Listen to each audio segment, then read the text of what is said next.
Romania is a country where people might get kidnapped, murdered, disappear, and such. So yeah, my parents were legitimately afraid for me and were very against the idea.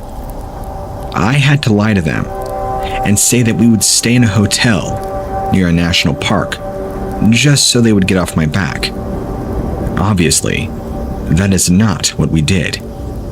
So, long story short, we had to travel from around this area to this park, which was around 200 kilometers in a 2-hour train ride.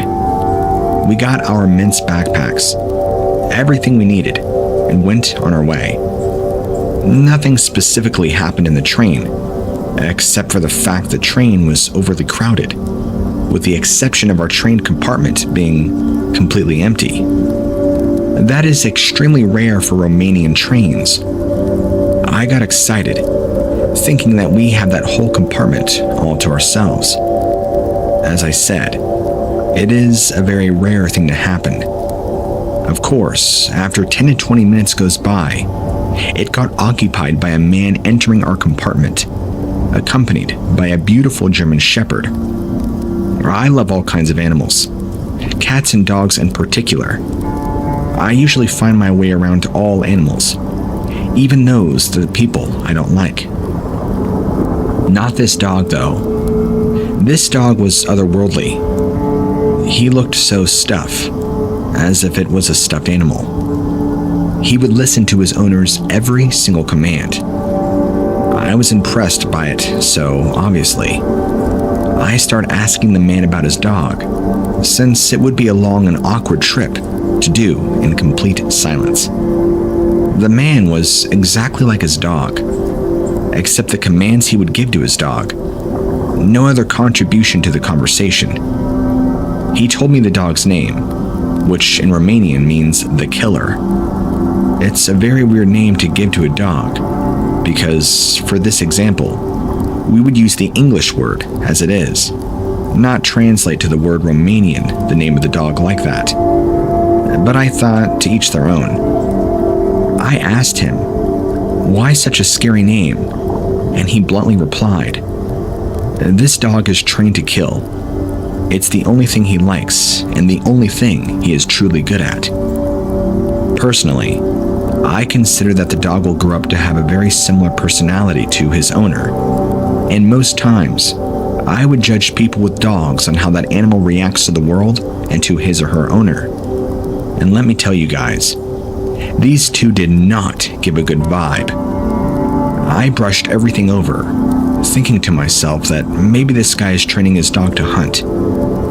Then, I started thinking which woods are legal to even hunt in our country. While I was thinking that, the guy, out of nowhere, asks us if we are traveling to the same national park.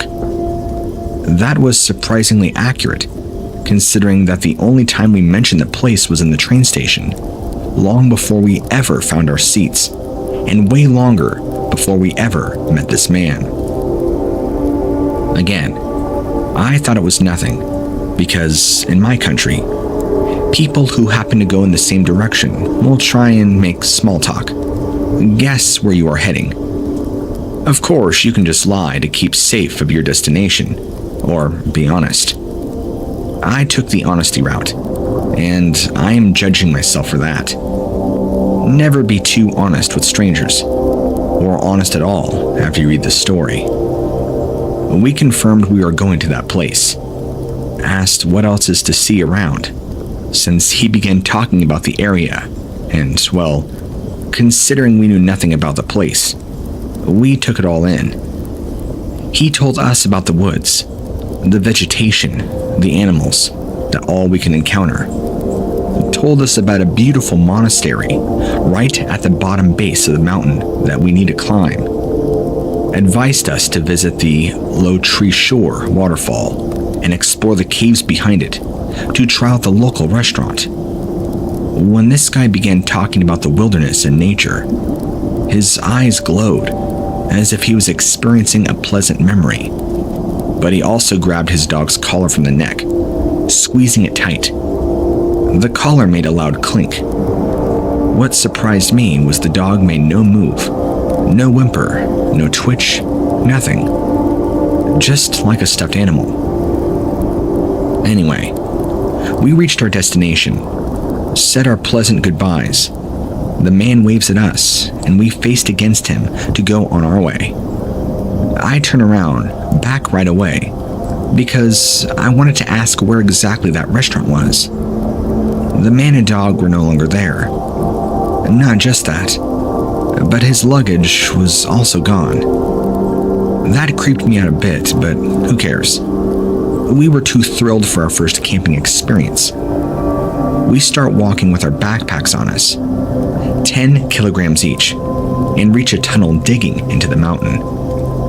It looked amazing, exactly like those horror movie tunnels which, if traveled during night, would make your hair stand straight. Lucky for me, we traveled during a daytime. It wasn't a long tunnel. We could see the end by the time we got to the middle of it, and we hear a whimper in the distance. It sounded like a dog, crying in desperation. We stop. My boyfriend looks at me with his, "Oh no, you're not gonna take that dog with us" type of face. Tries to convince me to take a different route entirely. We don't. I hear the dog.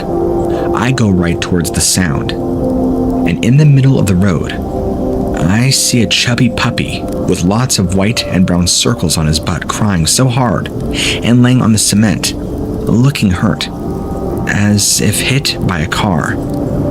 I freeze and think to myself that our trip is now over. I have to save this dog. We call for him.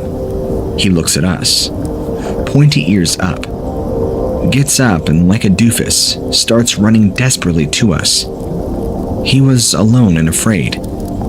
We called him Rudolph, and now he was our camping buddy. Like 1 kilometer further, we find another puppy, probably his sister, which we dragged from the nearby river. Someone had threw her in the river to kill her. Wet, cold, and hungry. Of course we took her too. So here we are.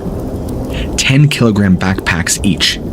2 puppies at my chest. Boyfriend with the map, trying to find a spot to camp the first night. We passed by the monastery the man in the train had mentioned, but because we had these puppies, we could not enter in the building.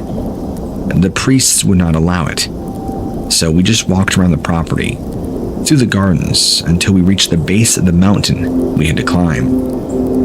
I'd like to mention that these puppies were 2 tiny little brats, because the second you put them down and forced them to walk on their own, they would slam down on the ground.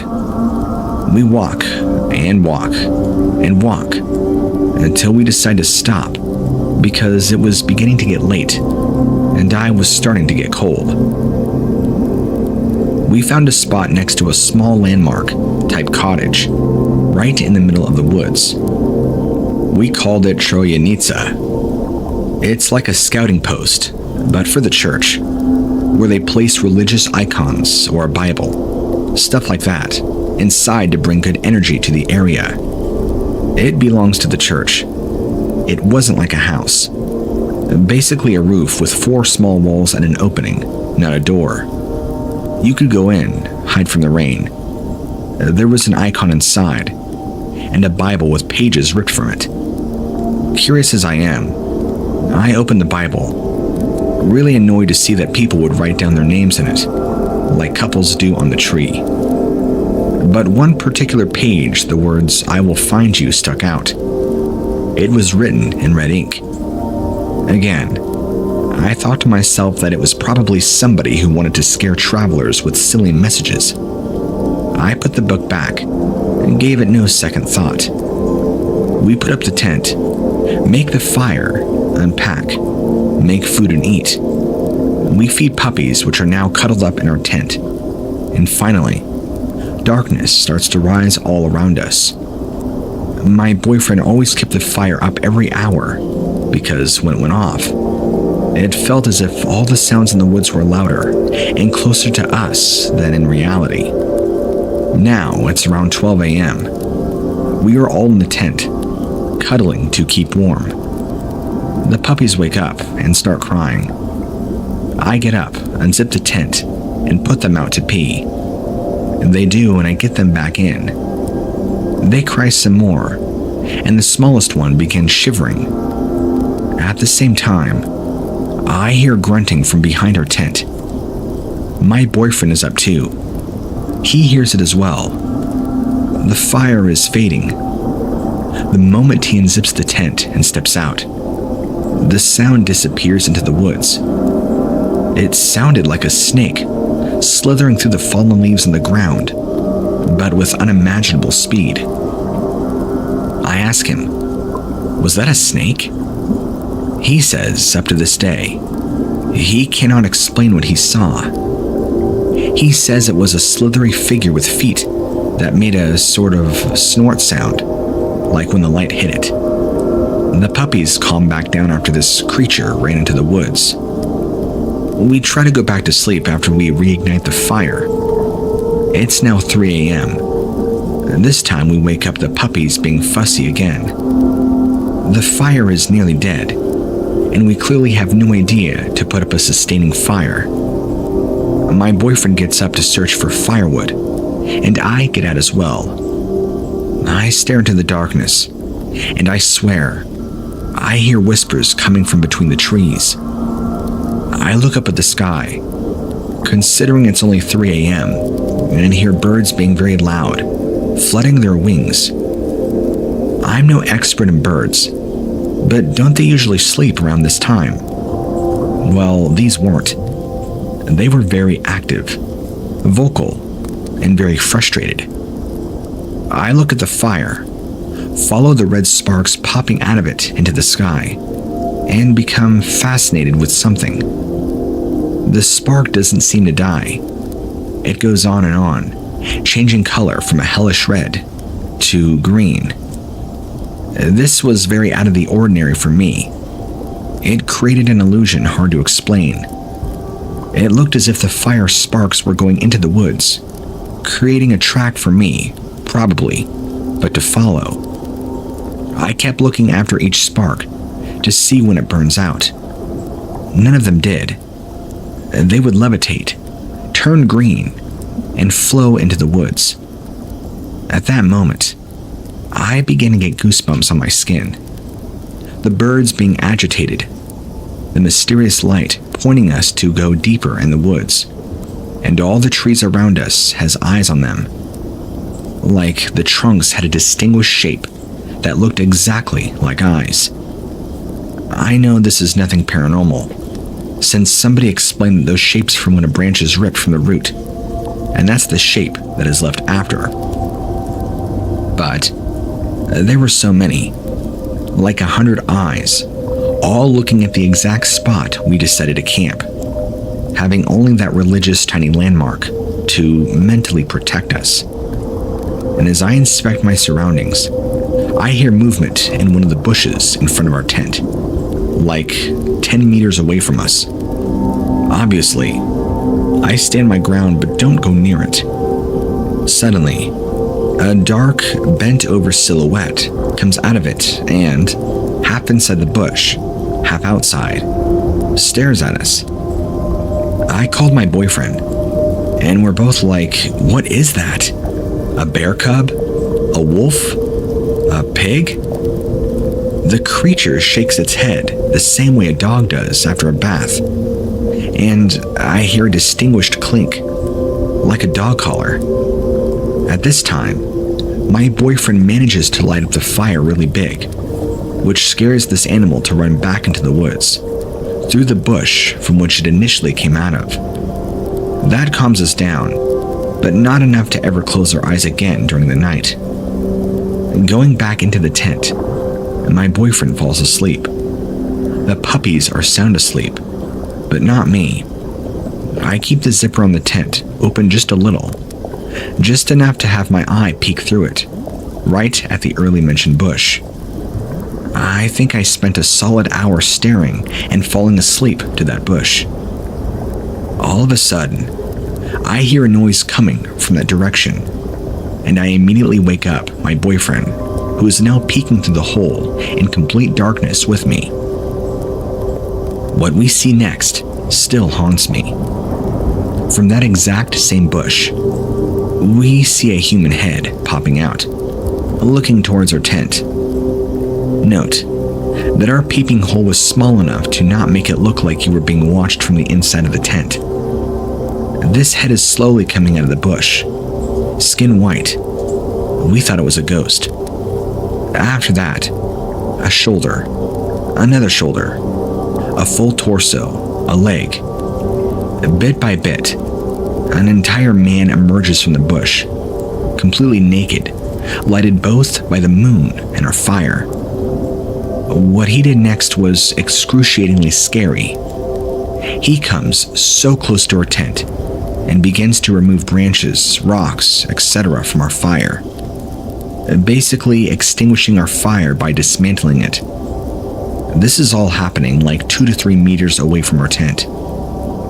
I look at the man with horror because I recognized him. And now the clink I heard earlier from the animal is explained. It is the same man from the train with his dog. I don't know if he followed us. I don't know if he just went the same route as us and found us and decided to stalk us. But this guy was there with us since 12 a.m. at least, because our fire would be dead every 2 to 3 hours, and we would be woken up by the sound of branches being cracked, rocks being moved, which we internally explained as animals crossing. After he successfully managed to put out our fire, he slowly crept back into the same bush, submerging into it bit by bit, until only his head would be out, with a very disfigured looking mouth. You try to go back to sleep after that. We didn't know what to do, so we just got back out, reignited the fire, lit ourselves some torches, and stayed near the campfire until the first rays of sun came up. I admit that I did fall asleep while sitting down next to the fire, and so did my boyfriend, but any sound would wake us up. I was too afraid to go near that distant bush. I did not need any answers, any explanations. I just wanted a daylight to get out of there, and we did. We packed our stuff and we got out. We planned a 4-day camping trip, and this experience made us give up after that first night. It was a risk we did not intend to take. If that thing followed us, or it was just a coincidence, it was more than enough. As a conclusion to my story, and advice to any first-time campers out there, never tell your location, or even areas close to your destination, to strangers.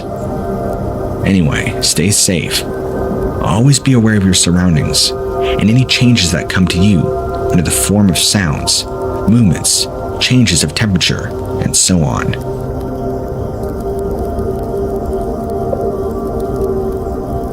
In my younger days, I used to go backpacking a lot out in the wilderness, specifically this time, out in the wilderness of Idaho, up in the mountains, where on several different occasions, I experienced things that I can't quite explain.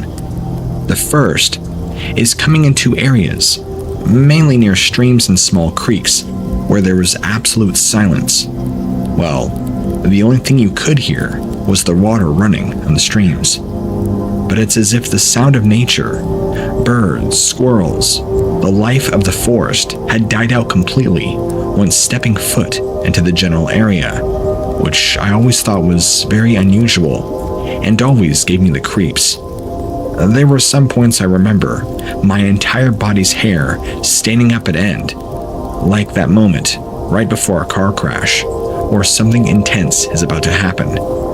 I remember feeling like something could happen to me at any given moment, being on edge, bracing for the inevitable, but nothing ever did. I always thought it to be maybe a mountain lion was nearby, or maybe I was being stalked, but that never was the case. I never really saw exactly what was causing those feelings. The second time was when I was exploring those same mountains, probably 3 to 4 months later on in early fall. The first happened in late spring. I encountered a small cave, small in entrance, and I don't know how far deep down it went into. Me, used to spelunking a lot when I was even younger, got curious, and although I didn't have any spelunking gear, decided to get down into it a little bit and check it out. I only went down a little bit, but it had a very strange smell. A stink that I can't quite identify. It didn't smell like death or anything rotting, but it did have a very putrid smell. Not like garbage, but like a skunk. Maybe 10 of them. It was really rancid smelling. An overpowering musty smell that I just can't quite put my finger on. I've told this story to a few of my hunter buddies who have much experience being out in the wilderness. They are the ones that mention this, not I, but we think it could possibly be a Bigfoot. I don't know. I don't believe in Bigfoot, so it's just a wild guess. And the third and final one is again in that same season, probably 3 to 4 weeks after finding that first cave. I was up on the slope, kind of a higher part of a ridge, when I heard the most strange talking, I guess we'll call it, about to my 12 o'clock, maybe 200 yards. It sounded like Chinese, but really fast, almost indigenous, if that's making any sense. It was really fast talking, almost like backwards, and sounded more like chattering than it did actually somebody speaking the language. Keep in mind it did not actually sound like Chinese. I'm just trying to think of something to accurately describe what I heard. Then, off to my right, probably to my 4 o'clock, I heard what I guess you would call a response conversation. The same noise but a little bit lighter, coming to maybe about 100 yards. I'm no hunter, but I do feel fairly knowledgeable about my experience in the outdoors and my knowledge of animal noises. I can't say for certain what animal I was hearing, but it did not sound like any animal I have ever heard in the wilderness before. Never one that makes a noise like that. And it had to be some sort of animal with intellect, and being in a group, considering there was obvious a response and a call that I had heard. At least I'm pretty sure that was the case. I don't know. You know, I didn't used to believe in the whole Bigfoot idea, but the more and more I think and write this story out, the more it brings me back, and I'm kind of forced to reflect on the events that took place. Maybe a Bigfoot in the mountains and wilderness of Idaho is probably more of a reality now, more than ever.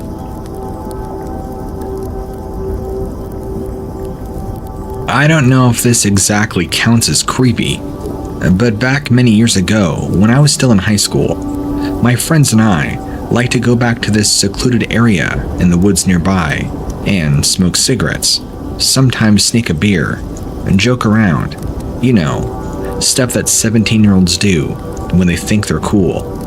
Well, a little bit about these woods. There was a lot of homeless. Sometimes, well, many times, the areas we would go to, there would often be old homeless camps or old homeless tents with dirty clothes and other trash and belongings all strewn about, clearly abandoned. Nobody was going back there. It looked as if who had ever been camping out there, which we presumed to be homeless, had just left all of it. Clothes, miscellaneous belongings, everything.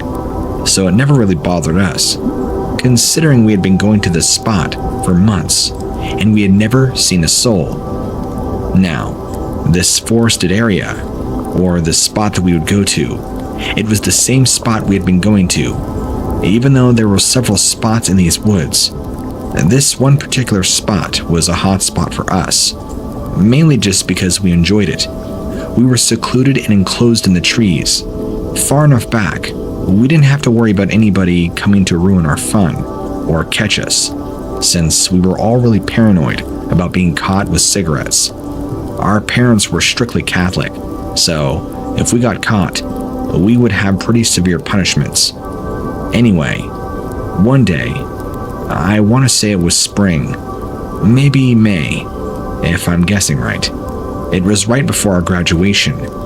I was a senior, and my other friends were also seniors and a couple of juniors. It was a group of us. The same spot where there was a bunch of homeless camps. and tents and other miscellaneous trash and belongings strewn about. One day, we went back there, and all of that was mysteriously gone. Just completely gone. As if in the last 24 hours, somebody had come in and taken it all down. Not only that, but there was no sign of any of it being there.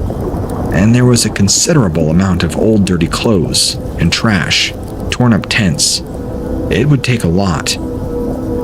But here's the creepy thing. In replacing all that stuff, or in the spot where all that stuff was a very awful smell. It's like if you took roadkill and threw it out in the hot summer sun for days on end. That terrible rotting death smell. You probably know what I'm talking about if you've ever smelt it. Around our spot, where all the clothes and camp stuff was a bunch of bloody animal skulls. I don't know if they were from a butcher or what. It wasn't like dogs or squirrels. Nothing like that. My guess would be like cow skulls or goat skulls. They were fully bloody and skinned. Nothing left. Just literally that. Bloody skulls, with flies buzzing all around them. It's like a hunter when he kills the game and takes out everything. Well, my knowledge of hunting is very limited, so that's the only poor analogy I can give you. My friends and I counted at least 10 all around us. That means somebody came back here, took all the clothes, everything else, and replaced them with these bloody skulls which were thrown on the ground. Flies were buzzing about, since it being spring it was warmer outside. It gave us the creeps, and we never went back to that spot. We found a different section of woods on the other side of the high school and started going to that one instead. Now, I won't give the name of the high school I went to, but this section of woods was maybe, I don't know, a quarter of a mile, half a mile away at most, and we probably went in no more than 200 to 300 yards in. Enough that you didn't have to actually hike back there, but enough to where you were fully secluded in the woods. I'd say no more than a 5-minute walk from the entrance to our spot, and I'm very confident that even though that used to be some sort of homeless encampment, we hadn't seen a soul for the multiple years we'd been going to that same area and spot to just hang out, talk, smoke cigarettes, and be kids. And while I do consider what happened to be very creepy, I just can't help but wonder why. Why would somebody go back there, clear all the tents and everything, which would be quite a bit of work, considering how many clothes and garbage and tents there were, and then replace it with a bunch of bloody animal skulls, which would require somebody dragging that in there and leaving it on the ground. It just doesn't make sense to me. Sure, like everybody else, I thought animal sacrifices, satanic cult or rituals, but even that doesn't make sense. Why would they get rid of all the homeless stuff, even if it had been abandoned and been sitting there for a long time? Even if I can't explain what truly happened, none of us can. It's still creepy, and still makes for a good deep woods story.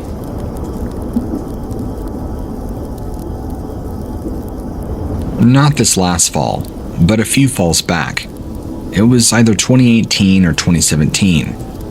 After my girlfriend and I had been dating for probably 5, 6, maybe 7 months, somewhere around the half-year mark, we decided it would be a great idea to have a big dinner at her parents' house. Her parents own a ton of land, far back. I want to say maybe 60 to 70 acres. I believe her dad hunts on it, but I'm not 100% sure. We ended up breaking up a year or two later, but that's beside the point. Everything went great. The dinner, hanging out, socializing. After dinner and dessert, we decided we'd take her dog and go on a nice little walk around her dad's property. This was the very first time I'd ever visited it, so I was curious to kind of explore and just see around. Plus, it made for a good excuse to walk off my dinner that I had just gorged myself on. So, my girlfriend and I were walking right along the tree line, since his property has a massive area that has no trees. A clearing, I guess you would call it, or pastures, whatever. It's not really forest, More just lightly packed trees, not a lot of brush or anything. So we're walking, just in casual conversation. At the time it is evening, dusk. The sun is setting, so it's darker, but it's not completely dark yet. All of a sudden, her dog, who's not on a leash by the way, starts going crazy and running after he sees something in the woods. My girlfriend and I call out to her dog to come back, but he's very aggressive, ears back, growling, running after something. He runs off, past the trees, and we can't see where he went. We go running after him, thinking he probably just saw a deer, and him being so protective, did what he wanted to do. As we go and running after him, not even 10 seconds later of entering the tree line, her dog comes running back, full speed, tail between his legs, whimpering and shaking. As he's running towards my girlfriend, she kneels down to catch him and embrace him, and he runs right to her. I've never in my life seen a dog act like that. He was whimpering, practically crying. You know how you can see the expression on a dog's face? They do have facial muscles just like we do. The expression on this dog's face, paired with the noises he was making and his body language, was that of pure terror. Something really spooked this dog. This dog, by the way, wasn't no weenie dog. This was a bull mastiff. I believe that's what they're called. Spare me if I'm wrong in my dog terminology. I'll make it plain English for you. He was mostly pit bull with something else in him, or so I believe. So, if you know anything about pit bulls, they're pretty lean, and they have a lot of killing power, if that's what you want them to do. So, a big boy like him shouldn't be so frightened, but he was. My girlfriend and I, now feeling a sense of dread, kept looking back in the direction of where he ran from.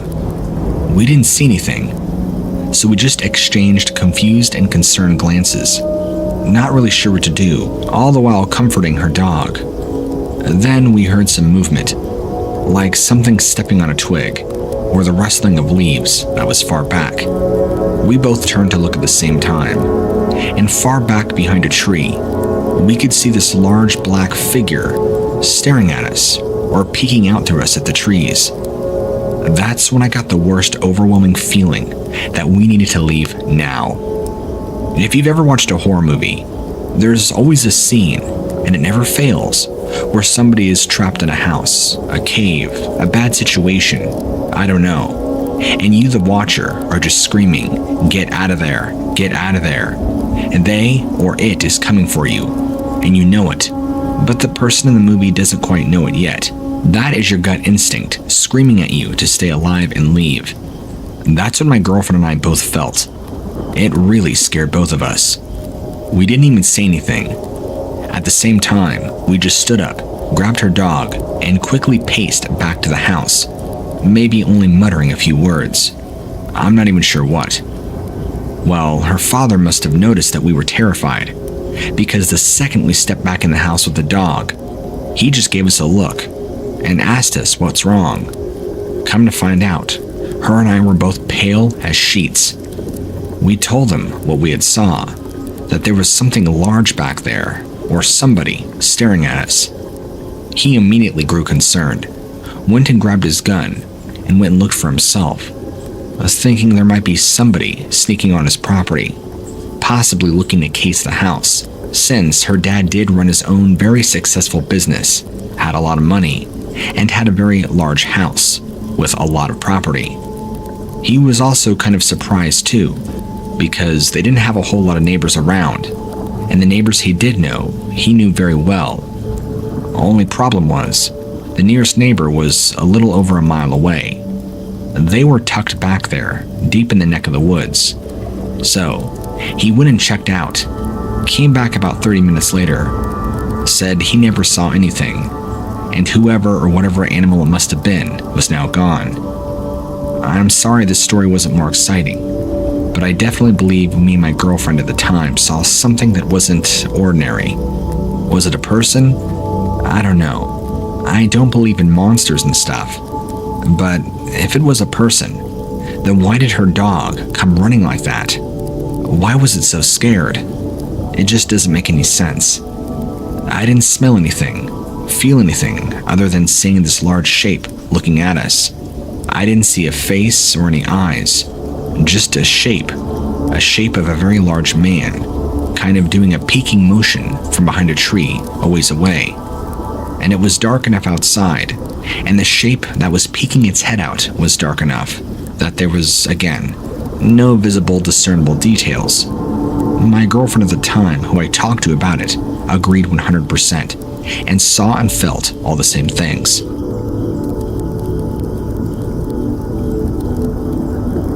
This story that I'm about to share with you occurred all the way back in 2007 when I was visiting Yellowstone along with some of my friends who were also interning there at the time, hence why I came to visit. A few of them got to go on to do search and rescue, while others, whom I believe just helped maintain peace and integrity in the park. And during my visit, my friends, whom I'll keep their names anonymous, were just beginning their internship. During the time, I really knew nothing about park rangers, other than them sitting in a tower or an office all day, or boringly patrolling around the entire park, looking for mischief, or maybe teenagers who weren't doing what they were supposed to.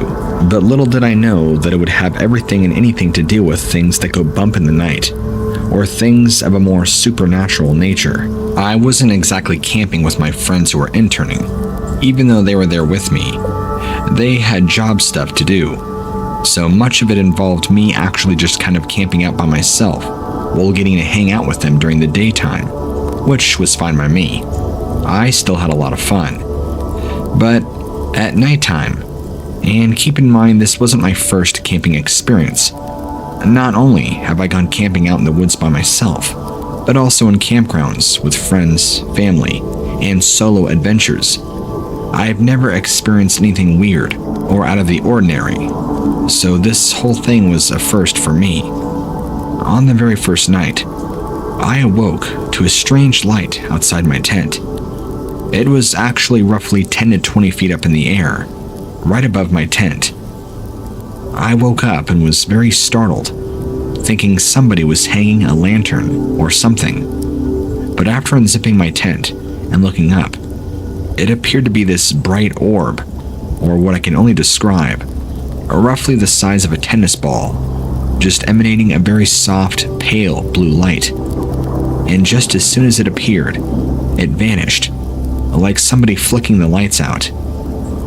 That definitely freaked me out. I ran back inside my tent and hid there as best I could from anything, and really didn't get that great of sleep that night. But can you blame me? So the following day, I told my friends about it, the ones who had just started interning, and they both were quiet. They didn't say much about it. These were the same kind of guys who would mock me and make fun of me had I ever brought up aliens or UFOs or anything ghost-related. To have them be this quiet was very strange. But the day and the time did go on. So, as it did, the second night came, and this time I was hoping I wouldn't see any strange balls of light. Now, at this time, I did not believe in UFOs, ghosts, or anything of that nature at all, actually. I don't know if I would have considered myself an atheist, probably more agnostic than anything. But the idea of aliens or UFOs just seemed so far-fetched. Even though I couldn't exactly explain a tennis ball-sized orb of light directly above my tent the night before, I still wasn't about to admit to alien life. And although I told my friends, they offered no input other than uncomfortable glances staring down at the ground, trying to avoid any sort of reply they could. This just weirded me out more than it made me feel uncomfortable. So, as I was saying, the second night came, and instead of any orbs of light, I was greeted with very strange sounds far off in the distance. It sounded like King Kong or some sort of crazy primate, except the sounds were much, much deeper. Now, I know in Yellowstone, there are all sorts of wildlife throughout. I mean, this entire state is very popular for that. But this just sounded like nothing from what I could ever imagine hearing. There's nothing in the United States wilderness, to me, that resembles the sound of a gorilla or any sort of primate whatsoever, especially ones with lungs that large and a voice that deep. I wasn't sure what to make of it, but it only appeared here and there, not all throughout the night, but parts, very minimal, and only when I was awake. So nothing happened and startled me awake, thank goodness. The following day came and went, and I never discussed in any detail whatsoever about the previous night that occurred with my friends. These sounds that I heard, although strange and were a little alarming, wasn't a deal breaker for me to leave. I tried to suppress any feelings I had about these weird things happening, considering, well, you know, they're not exactly normal. The third night, I had a pretty good night of sleep. Actually, I slept better than I have in months, it felt like. I slept like a rock, probably for around 12 hours to be exact. The following day, same thing. Friends hung out, we did stuff just like every other day, and on the fourth night, I slept again great. Now, it was the fifth and final day and night is when stuff got a little out of hand. See, right before I turned in for the evening, a gentleman from a few campsites over came to me and said, "Hey, I don't mean to be alarming, but a little earlier, I saw a large bear, or what I thought to be a bear, walking upright, heading in your campsite's direction." I told him thank you, and I would closely be on the lookout. He walked away, and right then, I wasn't exactly sure if the Yellowstone even had grizzly bears in the area, but that he obviously had some sort of bear sighting, and I should keep my eyes peeled. Well, I never saw anything until it was time for bed. I feel it's also important, too, to make note that in Yellowstone, I was in the Madison campground, which I think is the most northern part of the campground site, and there was actually very few people in it during this week, probably because this was through a Monday and Friday, at least I can assume. There was a decent amount of people, but it was nowhere near full. In fact, I only had a few other people near my site, and by near, I mean several spots over, so I definitely had privacy. And at times during the night, this occurred to me every night, I would have to pee really bad, so I'd get up out of my tent, and instead of going to the bathrooms, I would run into the woods, which were close by, and do my business. At 2 o'clock in the morning, with nothing but a headlamp, it managed to work pretty good, because, well, you're surrounded in darkness, and nobody else around is looking for you, so it's nice. And that's exactly the perfect segue to take you into exactly what happened. I get up on the very fifth night, probably 1 in the morning, and head over to the same trees that I've been going to every other night. But this time, as I'm approaching it, something felt off, and in my sleep stupor, I never once thought about the orb of light, or the weird gorilla noises I was hearing, or just how I managed to get the best night of sleep in my life the other few nights. And instead, I felt a very familiar feeling, like I was being watched from the woods, like the direction I was going to was dangerous. The bathrooms were easily double the distance in the opposite direction, which is why I went for the woods anyway. But I just said screw it, and kept going into the woods. I only went maybe 10 feet in, and at that point, I unzipped myself, being very alert to the sounds and things around me. And even though I was still feeling watched, I couldn't exactly see a source of who was watching me. I did have my headlamp on, a one that just wraps around your head. I'm not talking about a full helmet headlamp. So I was looking around and couldn't see anything until I turned just enough to my right, and I was met with a reflection of eyes on a very large dark shape. It almost appeared to be gorilla-like, but not quite. It was man-like as well. It's really hard to tell when you're in the forest because there's brush and trees in the way, but all I saw was the eye reflection attached to a large black silhouette, the shape of a gorilla or a man, but much, much bigger. I screamed, quickly zipped up midstream, and ran back to my tent as fast as I could, unsure of what to do. Should I tell somebody? Should I try and protect myself? I wasn't sure. So I hid in my tent the rest of the night. Again, just like the first night with the orb, except this time way more terrified. Had I just seen a Bigfoot? I wasn't sure, but I had seen something. I didn't sleep at all that night either, and the morning came. I felt my adrenaline was really wearing low, and I felt exhausted. I feel like I had to call my trip quits, since this was the day I was planning on leaving anyway. I met up with my buddies, hopped up on at least 3 cups of coffee, just to try and endure my lack of sleep. I came clean and told them what I saw last night, and just like after the first night, they both went quiet, and then asked me if I could keep something on the down low. I agreed.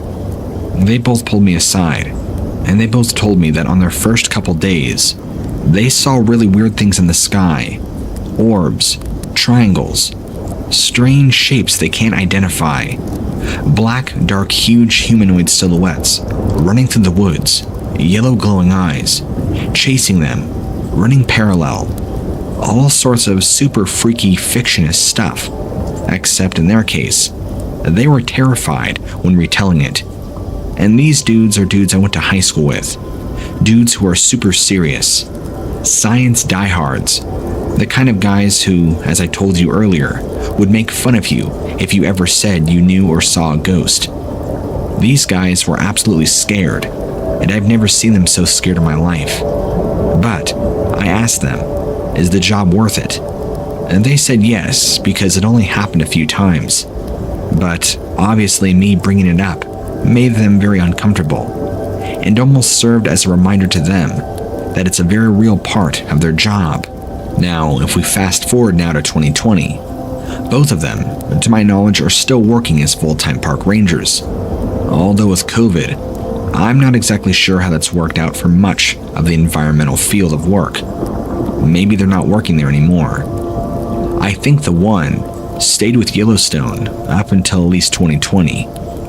Again, I'm assuming COVID has put a dent in things. The other one I think eventually transferred or moved states. I'm not sure.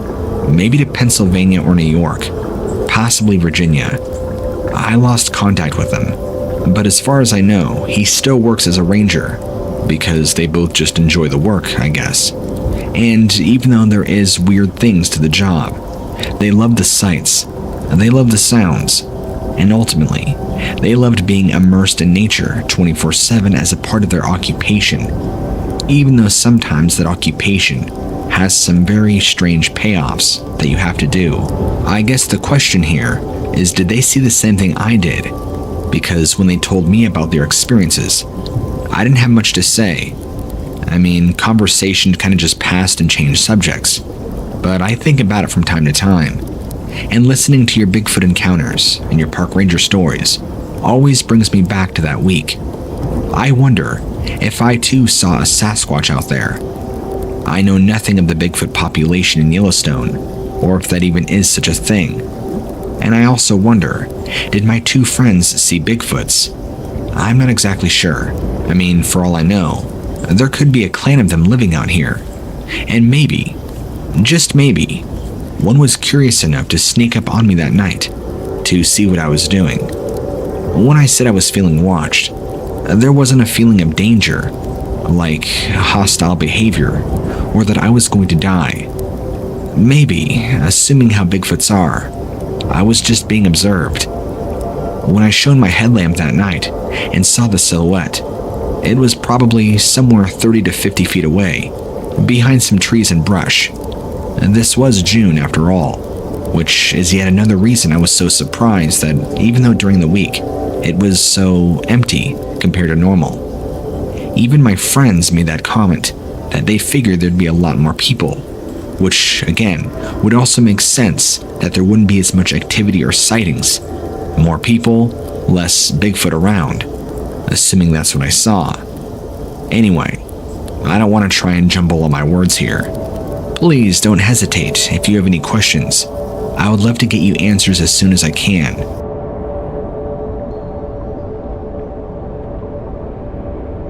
Back in the late 90s, for a brief period of time, I did a few search and rescue missions that left me disturbed. It's not that I couldn't handle the job or even pass the training.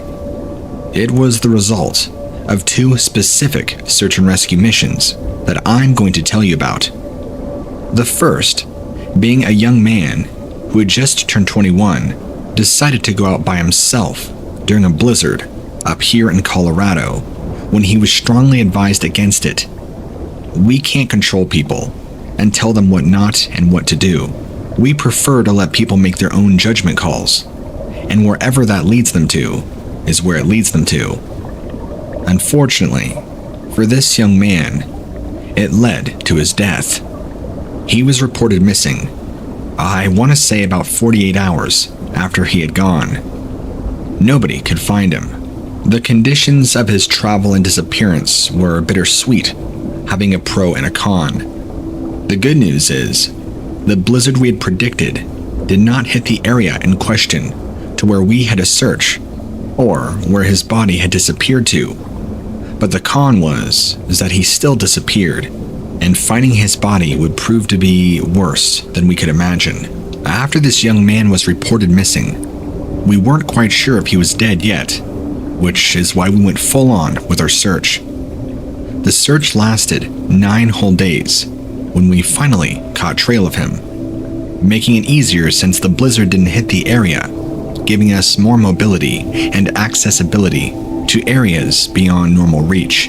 The thing that struck us as very odd at first was that his scent ended on the trail that he said he was going down. Our dogs followed it to a specific point, then stopped, as if the trail just suddenly stopped with it. I'm trying to think back and remember how exactly we found his body, which might be a little fuzzy in my memory, so forgive me for that.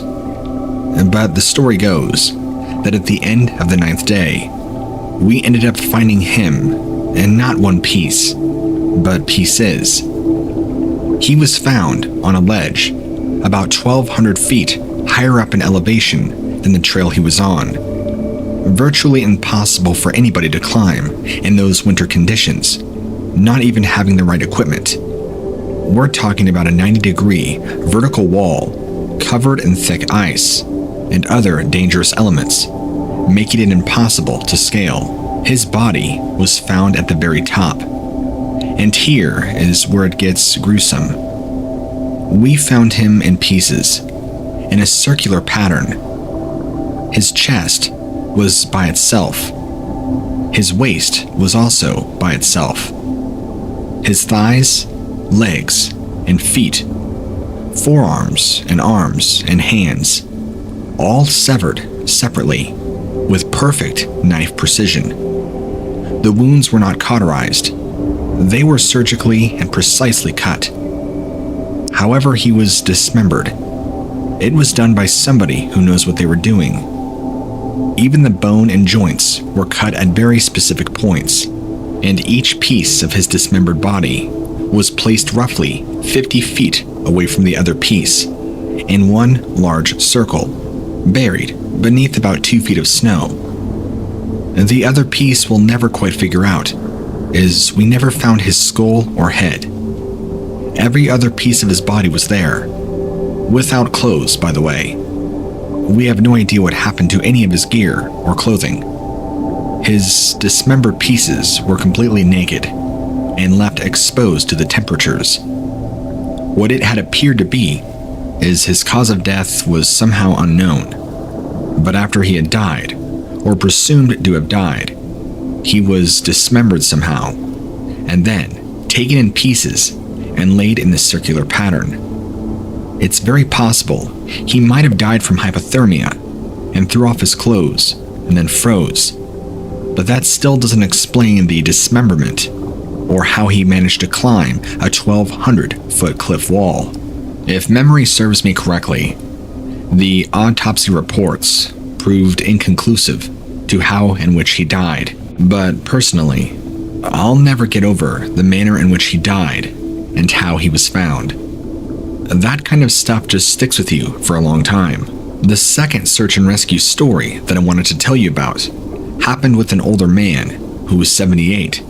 In great shape, mind you. Very active, very fit for his age, and very mentally well. Wasn't suffering from Alzheimer's or dementia at all. He ate very clean, was a very well-known individual in the community he lived in. Many loved him and had nothing but good things to say. Until one day, in early July, he went missing. Like the 21-year-old from the last story, he too went on a solo hike, like many outdoor enthusiasts nowadays do, after he had been reported missing for X amount of time. The search was called. This guy, we searched even farther, higher and lower, and found no traces. It's as if he had just vanished. But here, for this story, is where things take a weird twist.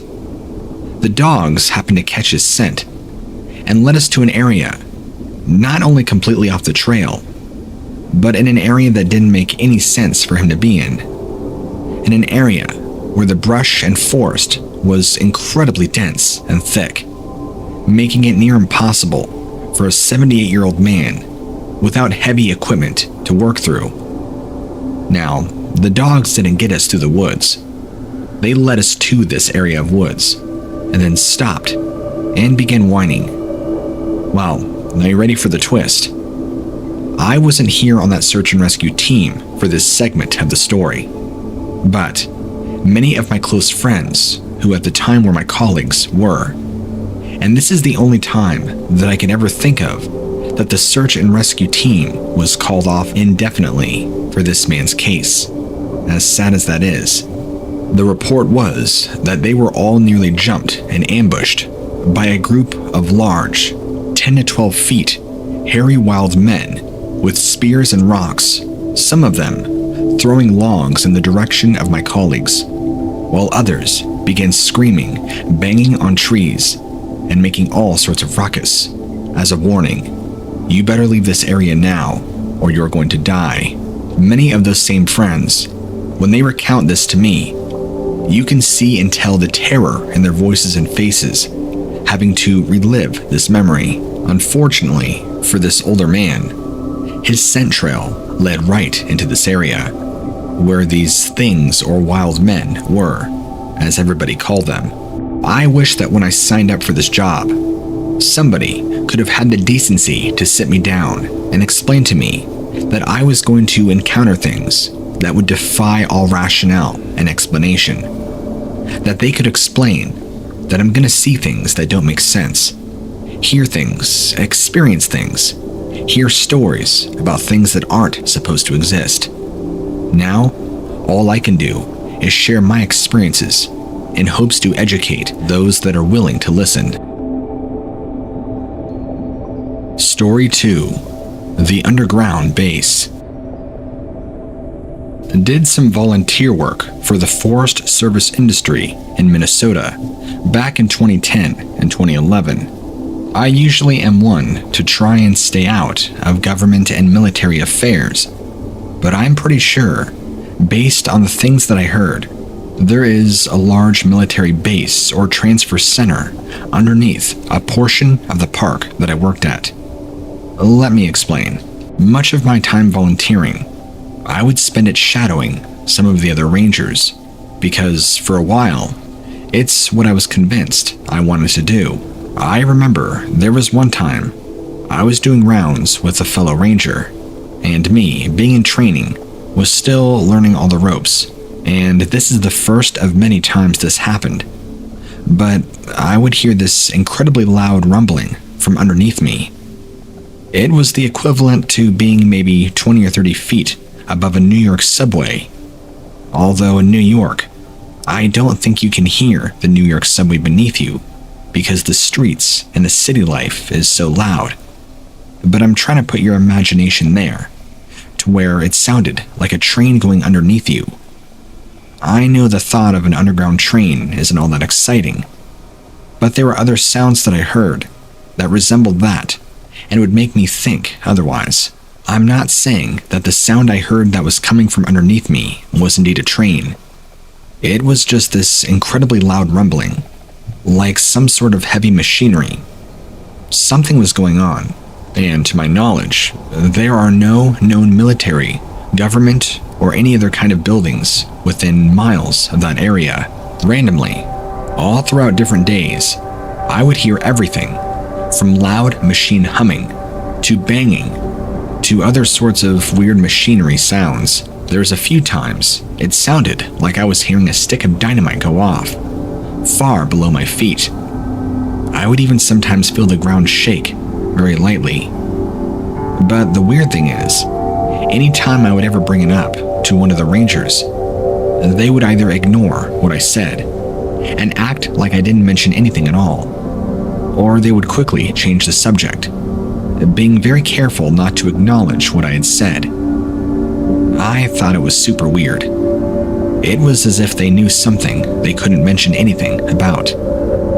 Now, I don't know if this is some conspiracy among rangers, or if there's actually a military or government base underneath this area of the park, but it makes you wonder what really goes on in these parks when nobody else is around, when nobody else is listening, when people, the staff, the rangers, all know things that they're told to keep quiet on. None of this, now that I'm older and more aware of the things that truly go on in the world, none of these things surprise me anymore.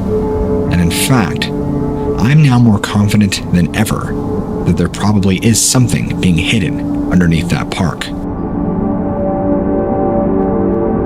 If you or somebody you know has a story or encounter they would like to share with me, please submit it to stories@whatlurksbeneath.com. You can find it in the description below.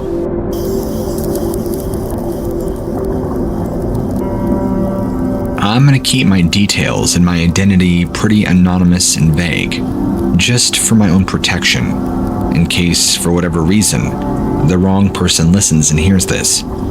I know I might be overly paranoid sounding, but you can never be too sure with sharing such sensitive information.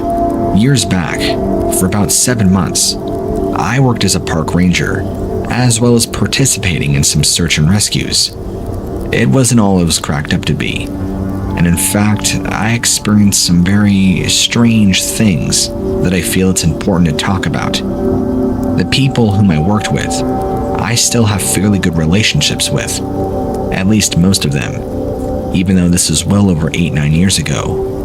Before I get to anything, let me just say that before this job, I did not believe in the entire alien UFO phenomenon. I thought it was a huge hoax, just made up stuff to put on the internet for people's entertainment. But after my 7 months on the job, well, my opinion changed, and let me tell you why. We had at least 4 instances that I can recount on the top of my head, probably more if I really try to sit down and think about it. Instances of people disappearing and reappearing for a considerable amount of time that did not make sense. The first being an older lady, roughly 68 or 67, fairly good shape, hiking by herself, and just vanished. Vanished like there was no trace of her left. I do very vividly remember the search and rescue mission looking for her. The dogs would stop and start whining right on the spot that she disappeared. We could not find any trail scent. We could not find any trace of her belongings or clothes. She was heavily equipped, backpack, camping equipment and all, and very survival smart. We found nothing. About 6 weeks go by, and she's there, same trail as always, coming back the direction she came from, acting strange when people were reacting to her, saying that she had only been gone for maybe an hour at most. Apparently, she had no idea that it was now roughly 6 weeks later, and was shocked when proven on the calendar and other sources of technology that proved to her that 6 weeks did indeed pass. So what happened? Did she just walk into another dimension and come back? It doesn't make any sense. I should also add that there was nothing wrong with her. No clothing marks, no dirt. She hadn't even aged. Of course, you're not going to age in 6 weeks, really, but you know what I mean. She looked exactly the same, clothing and all, as the day she disappeared. When she was taken into custody and interviewed, she said that she just hiked, went down the trail, and came back like nothing ever happened. The only major difference here is that on the day she disappeared, it was very, very sunny, and on the day she came back, there was considerable amounts of overcast. When asked about that, she simply stated that on her way back down the trail, a considerable amount of cloud coverage occurred, meaning overcast. Now, there's a lot of speculation around this story, specifically her. Some say she was abducted by aliens, as that's the only real thing that could explain the passing of time and her not changing any shape, form, and remaining perfectly intact, just as the day she was. Compare that to other similar phenomenons around other people going missing and turning up months later, sometimes years later, in exactly the same state they were when they disappeared. Also having absolutely no knowledge of them ever disappearing in the first place, or if it is, it's very vague, like they saw a white light, or something along those lines. This lady had no idea she was ever gone. The month she disappeared was early April to around mid-May. There was also speculation that she walked into a time portal somehow. Again, no real evidence to back that up. I thought the alien thing was a lot more plausible, and at the time, it really freaked me out, but still wasn't a nail in the coffin yet. And then it would happen again in June. 2 small boys, actually, twins, 4 years old. I'll never forget these boys, named Jacob and Isaac, both wearing white shirts and blue coveralls. Very sweet little boys. They disappeared early June. Last seen chasing or playing tag, running around in circles around a big fir tree. Then next thing you know, they're gone. No trace of them. Same thing ensued. A large 7-day search and rescue mission. Found absolutely no trace of them. Parents, after about a month, were convinced they were dead, had a funeral service, they moved on with life as best they could. Then, right around Labor Day, I think it was about 3 days after to be exact, so maybe September 14th, if my dates are correct, they appeared exactly the same state they were in, and you'll never get this, running around the same fir tree they were running around when they were last seen, still playing tag, still in the exact same clean white shirt and blue coveralls, same haircut, they hadn't missed a meal, they looked perfectly healthy and content, the same day as they left, like the previous woman and other accounts. They had no idea time had even passed, and at this point, it had easily been 3 months since their disappearance. Officials, police, and their parents, nobody could explain their disappearance, what happened or how it happened.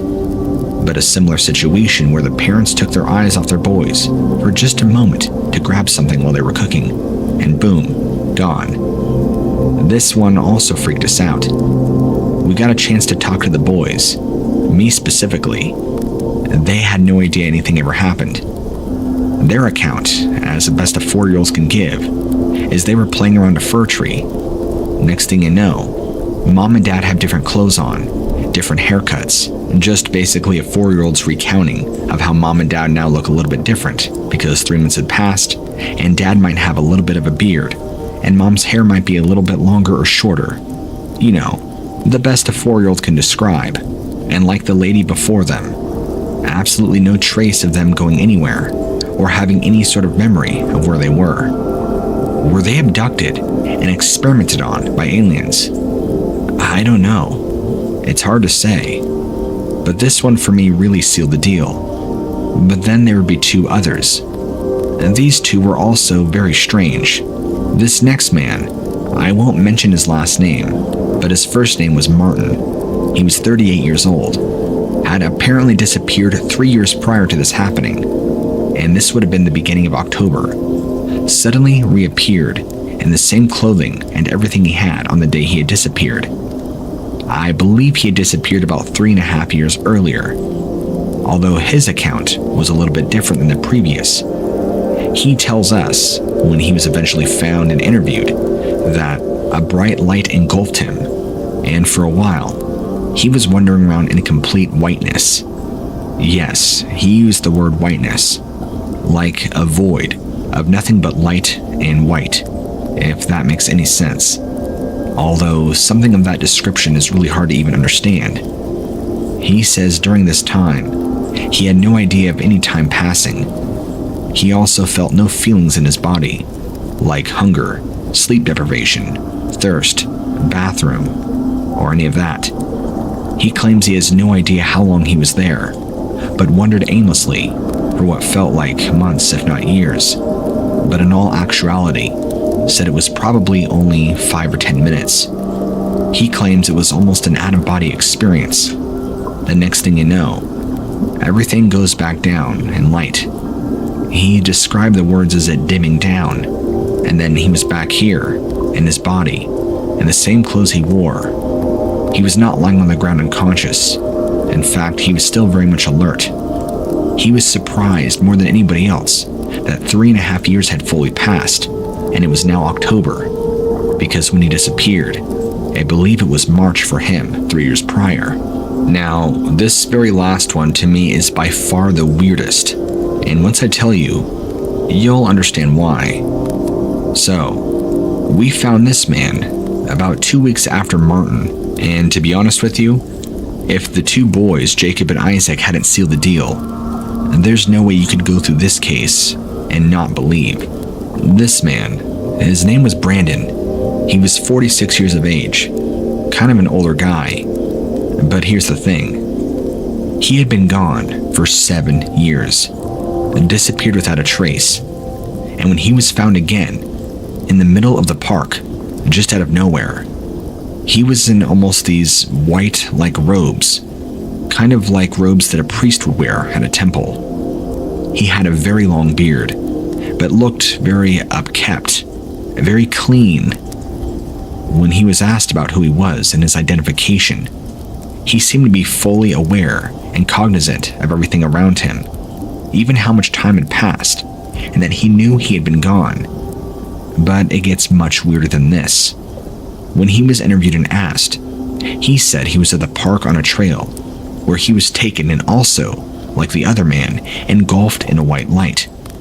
He said it was there that he met beings, and according to his time frame, spent 10 years in what Brandon described, just like Martin, as a place full of light and void.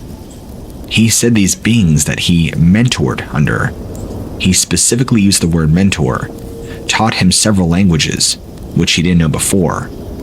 Here's the other weird thing. They taught him full-on Chinese. I mean, he could speak it extremely fluently.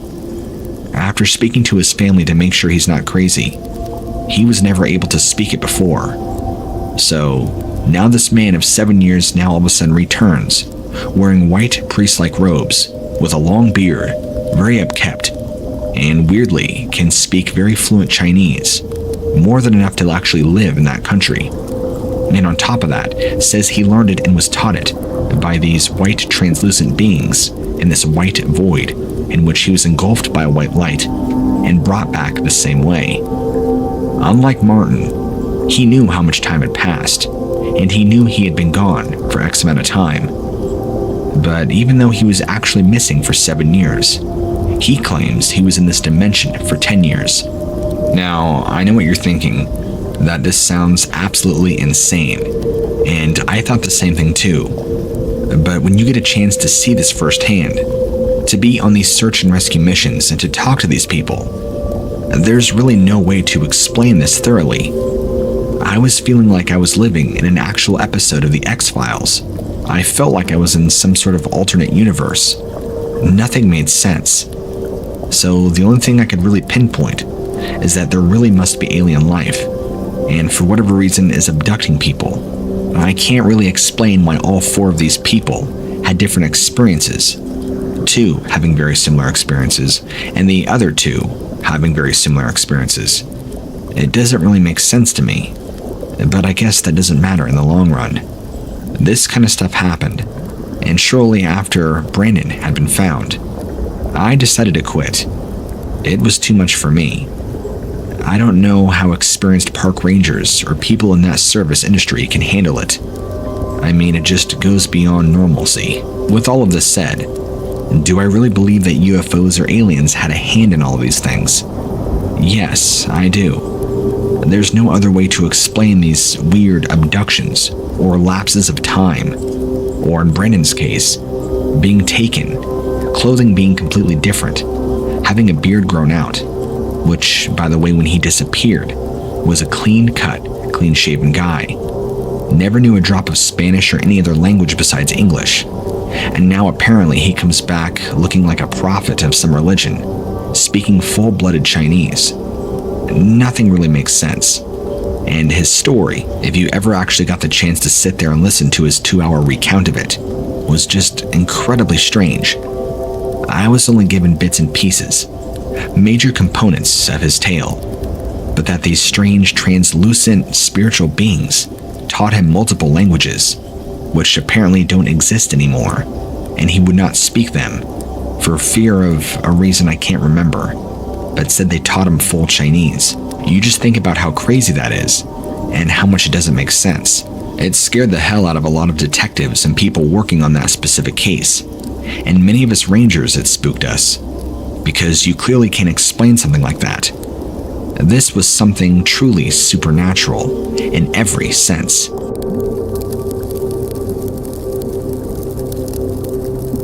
Story 1. The Stairs. One of the strangest things I have ever come across in my job as a ranger was a full staircase in the middle of the woods. There was nothing else around it to show that it was a part, or had been, of any original structure. No walls to suggest there was once a house there, and there were far too many trees anyway. And finding that it wasn't an exclusive experience was even stranger. Apparently, coming across a staircase in the middle of nowhere that has no purpose wasn't an unusual occurrence, but it didn't make the experience any less weird and creepy. I stood and stared for a long time. The other thing that made the whole thing even more unnerving was just how quiet it was. If finding a set of stone steps, and yes, they looked like something straight out of Game of Thrones, which wasn't odd enough. I would have imagined there would have been signs of life. Birds on the stone, bugs, even moss growing. But there was nothing. Nothing at all. I couldn't resist climbing them myself, even though they were fairly high and unsteady. I couldn't help myself. And of course, that was when I came across the most disturbing thing of all, because until now, the stairs had been an oddity, a curiosity. But now, they became something from a nightmare, because at the very top, on the very last step, was blood. Now, I will add why I was out in the very remote part of the forest. We were helping to look for a missing woman. Search and rescue and the police were doing bulk of the job. But since it was a vast area, and they needed all hands on deck, we all were in. Although she was never found. After I got back to the base and reported no sign of her, but told the team leader about the stairs, the first thing I was asked was, "Did you climb them?" When I replied yes, she told me to never, ever do that again, and also informed me that now, the missing woman would never be found. When I tried to ask her how any of this was connected, she shooed me out of the office and told me to not mention what I did to anybody, and if I did, I would be risking our lives. And that was the end of that. Story 2. Pile of Bones. I was out with one of the dogs one day in one of the very remote parts of the park that I work in as a ranger. There are literally hundreds of miles of forest and we were about as far in as you could get. Surrounding the edge of the trees, wherever we were mountains, some of them with vertical drops that made them look almost man-made. Before you get to the full-size mountains, there were some much smaller mounds of rocks. I say smaller, and they were still the size of a 3 or 4-story building, but smaller in comparison to the size of the main ones. And again, several of these had entirely vertical frontage and were almost completely smooth too. And this meant even an extremely sure-footed creature would not be able to shimmy up there, unless they were maybe Spider-Man. And yet, whenever we went over that way, the dogs would always go nuts. Ranger canines are also often trained as search animals and have a very keen sense of smell and aptitude for knowing when something is amiss. They would always, without fail, give the indication that there was something on top of those smaller structures, despite it being almost entirely impossible. One day, the local search and rescue team was needing some practice, and they had the chopper out. Since we are good buddies with the guys, I mentioned this particular spot that the dogs always go mad over. We all had a good chuckle about it, and they decided to land the chopper there, as if nothing else. It was a good place as any to do a dummy rescue. I asked if I could come along, just to intrigue my curiosity. And do you know what we found? Bones. Nothing else but several piles of human bones. Not full skeletons either, but at least 4 different bodies worth. 3 adults, 1 child. 3 male, 1 female. All varying in how long they'd been there, from what the medical examiner could tell. There was no way on or off that ledge. No signs of anything else having ever been there. We never did find an explanation for that one. Story 3. Dakota Miller's Disappearance. Hi, what lurks beneath. I used to work, myself, in the Forest Industry Service, and I have my own very disturbing 411-styled story. The person who went missing in this little story was a little 7-year-old boy who went by the name of Dakota Miller. You could probably look him up, but I don't know if you'll find anything, as before I wrote this up to you, I looked and couldn't find anything. I'm not sure why that is. But anyway, back in the late 90s, Dakota was a regular little boy who had a loving mom and dad. Apparently what happened, it was said that the family went camping for a week, I believe, south of St. Louis, when the mom and dad had their back turned for just a moment, as many of these 411 cases seem to go, and just like that, the little boy had vanished. It was summertime, so he was seen wearing a dark blue shirt and red shorts and sneakers. They were at the campsite when the boy disappeared. There were no other campers nearby. No possible way he could just vanish like that. The nearest trees were easily 40 to 50 feet away. They were perfectly in the clear. It was as if he had just vanished, evaporated, like he was a vapor in the air. Search and rescue went on for well over 10 days in search of this little boy. When 6 days, about 200 miles away, they found the exact same pair of sneakers, shorts, and shirt that he had been wearing the day of his disappearance. Only due to the terrain and distance of the finding, they weren't sure if these clothing correlated to the boy. After some research and DNA matching, it turned to be that these were the exact same sneakers, shorts, and t-shirt of Dakota, who went missing only 6 days prior to being found, at least his clothes. There was no underwear in his clothing. There was also no dirt marks, no scuffs. His clothes were just as clean and as neat as the day he had disappeared. His clothes were randomly found by an older gentleman who was out hiking that day along the upper northern section of Arkansas. Dakota's body and his remains were never discovered. But like any 411 story, the most disturbing thing is how did he go from alive to disappearing so quick? And how? Where are his remains? What happened to him? And now, nearly 20 years later, after trying to look into it more, there's still nothing. It was inconclusive. And after I believe the 12th day of search and rescue, they called it off, with the only findings they had were his clothing. That was it. As far as we know, the world, he's just gone. Story 4. Lycanthropy and the cover-up. I haven't really heard anybody else on your show say this, so I'll say it for them.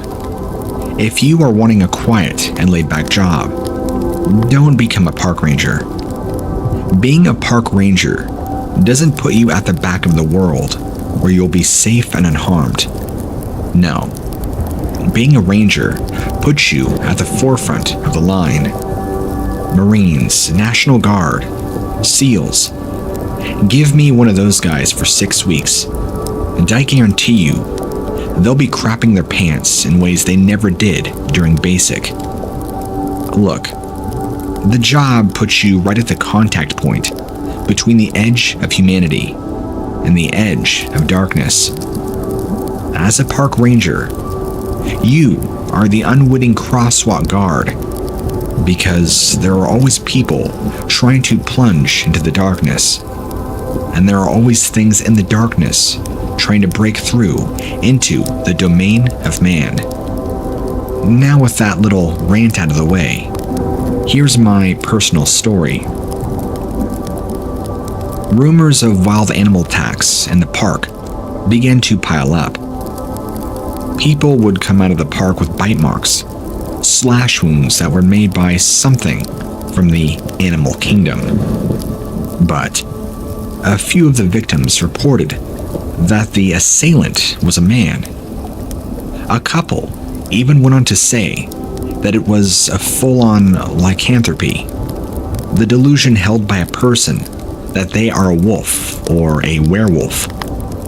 I didn't exactly sign on to take down nut jobs, but myself and my fellow rangers were briefed on what to do if we ever ran into the predator at large, and what we would do if it was an animal, and what we would do if it was a human being. And thus, we were expected to be more alert and vigilant and proactive than we were to begin with. I was out on patrol when I was sure that I saw movement in the trees. It looked unusual. I prayed that it wasn't a predator. I wasn't afraid. I just didn't want to tangle with anything. I readied my service firearm, got out of the car, and called out in the direction of the movement. There was a response. I was met with the face of a man with hair so long that he would probably step on it if he wasn't careful. His eyes were wide open, to the point they were perfectly round O's. He tilted his head at me in a mocking sneer. His teeth were yellow and pink, and I'm pretty sure that he was completely naked. So, it was a safe bet that he was a nutcase. But I did mind the protocol, and behaved as if he could understand me. I called to him to stand down and stop for a chat. He was waiting for me in a clearing. That beard of his was swaying like brown vines, hanging from an ancient swamp tree. Madness rang out like an emergency siren from his eyes. There was no way that he was a rational human being. I trained my firearm on him, and again, attempted to talk him down. That's when he projectile vomited something foul and bloody onto me. Stunned with disgust, Not only was it obvious that he had spewed blood on me, the contents of his stomach was a whole collection of small fingers, way too tiny to be that of an adult, and the sheer number suggested that he had fed on multiple children. I almost felt that he had engorged himself just for the occasion. As a parent and a new grandparent, the situation had just taken a very personal turn. I gave chase, and this maniac howled long and high. It's not possible to explain just how fast he was. I would be close to catching up as to get a clear shot, and then he was darting ahead, out of range. I began to feel that I was being toyed with. The madness of the whole thing turned just plain evil when the pursuit took me out onto one of the playgrounds where plenty of kids were present. Like lightning, the nude, grinning monster had grabbed up a tiny girl by the hair, scrawny as a newborn deer, and sunken his teeth into one of her eyes and bitten it out. When I fired, he had already flung her up in the line of fire, and just like that, she was a one-eyed human shield.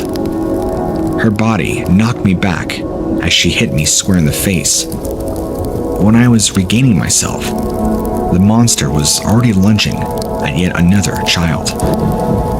I was able to react in a fraction of the time, only thanks to the adrenaline tearing through my system. Skull fragments flew, and his outstretched fingers went limp before he could wrap them around a boy's small neck. I don't think I've ever fought so hard to keep consciousness. My body was trying to black out, probably to cushion me from the knowledge that I had just shot a child the instant after she had been mutilated by a crazed monster. That's when the thought hit me. Was she even dead? I was beginning to see double. I found her face down in the grass. Her hysterical parents were running to her, turning her over, looking at her eye socket. This might be the most frightening part of all. Somewhere inside of me came the urge to shoot it. She was ruined. She would be scarred. And it was all because I was half a second too slow. One shot ruined. It was almost like I was hearing the thought out loud, like it was being put into my brain. But my brain had finally snapped, and I blacked out. I'm not too sure the outcome of everything. Once I regained consciousness, the police were on all this pretty quickly. I resigned after being blackmailed, and I can't give too much details about that. But I know SUVs and men in suits were quick at the scene. It's probably no surprise that none of this made it to the news or any news outlets online. And as far as I know, they took that little girl, who by the way was still alive, into custody on their end. Again, I don't know whatever happened, but I don't work in that job field anymore. Story 5. The Mysterious Black Bear. The park I work in also has a large camping area.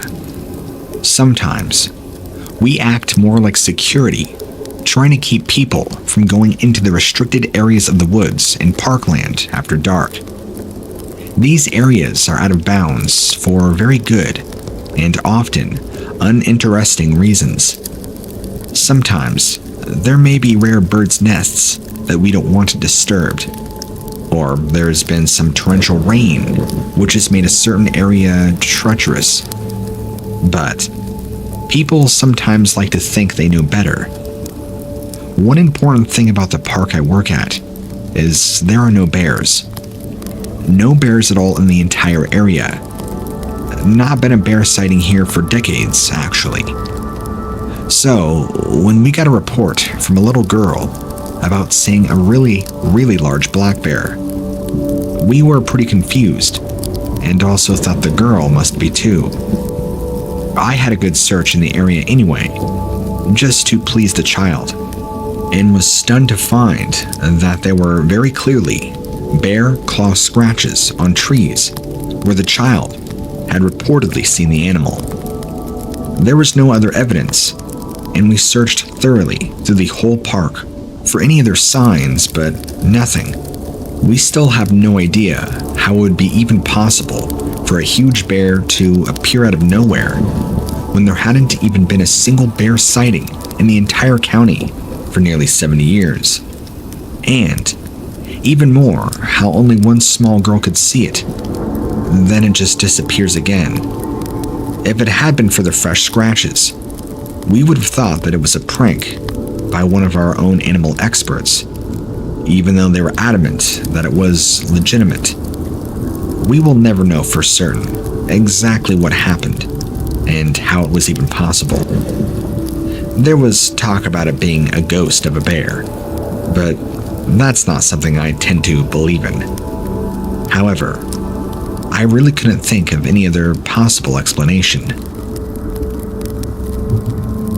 Story 6. Not always human.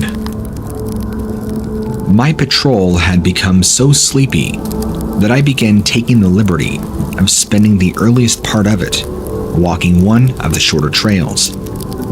It's technically not a bad thing to do. It just meant that I wouldn't be able to speed off to respond to any incidents right away. But I was coming up on week 6 without any kind of alert. So I began to relax my approach to things. And yes, Murphy's Law has a way of singling people like me out. I was at the point on the trail that was the furthest from my car when I had heard a horrible shrieking that shattered the silence of the forest. I was torn between sprinting back to my car and just running to where the screaming seemed to be coming from. But when you're surrounded by trees like that, it's pretty impossible to gauge just how far away any sound is. I opted for doing the whole thing on foot, promising myself that I'd never leave my car behind again. The screaming continued, and I seemed to be zeroing in on it. But when I thought I was going to come up on a source, it would suddenly be another 15 seconds of running away. I wondered if I was having hearing issues, or if the acoustics of the forest were just so unfortunately arranged that screwed with my perceptions badly. But it kept happening. My urgency began to melt into suspicion. I did the worst thing that any park ranger could do in a situation like that, and I stopped chasing. Instead, I began creeping. I crept up through the tall grasses, ducking behind trees, trying to get as close to the noise as I could before whatever it was could give me the slip again. It worked. Peering out from behind my tree, I saw something that was only vaguely human. From its head to its neck to its shoulders was a stretched membrane of skin that almost made it look like a nun's headwear. Except it was skin. The whole thing was nude and seemed to be of the female persuasion. Its chest was flat and long and pendulous. The eyes were gaping and yellowed. The mouth was something else, and it stretched open, almost like it was distended, unhinged like a snake's jaw. And the unnaturally yawning cavity bellowed another plaintive cry of distress. The polarity of everything changed in that very moment. I was being deceived, but deceived into what I didn't know. I put one hand on my pistol just to be safe, and I began to back away from the direction I was heading. The creature, or whatever, swayed, as if anxious, and it let out another, longer, louder cry. I just kept backing up. This caused the creature to scream again, but not in distress. It was the howl of an enraged predator, deprived of a meal. It rocketed toward me, propelling itself through its strides with its knuckles, like that of a gorilla. In the time that it took me to bring my pistol up to an aiming position, the creature was close enough for me to spit on. Luck was on my side at the last possible second. My shot landed right between the eyes of it, and it face planted hard into the ground. Here's the part that might get rejected from being read. I got ready to radio out and tell the office what I had just experienced, but the body of the creature slowly crumbled into a pile of white, pulsating embers that cooled off into gray ashes. I poked at the pile for bones or anything, but there was nothing left. I quickly told the main office that there was nothing wrong, and when they questioned me, I just told them off. I quickly dismissed anything and told them I didn't feel well, and then, shortly afterwards, I quit that job entirely. Story 7. Real Life Wood Wampas. Years ago, back when I was living up in the state of Maine for a few years, I loved to go explore the outdoors. In fact, I made it a thing during the spring and summer to go and try and hike as many trails as I could. Most of it was to just motivate me to get in shape and stay in shape, having dealt with extremely toxic eating habits and a lot of weight gain.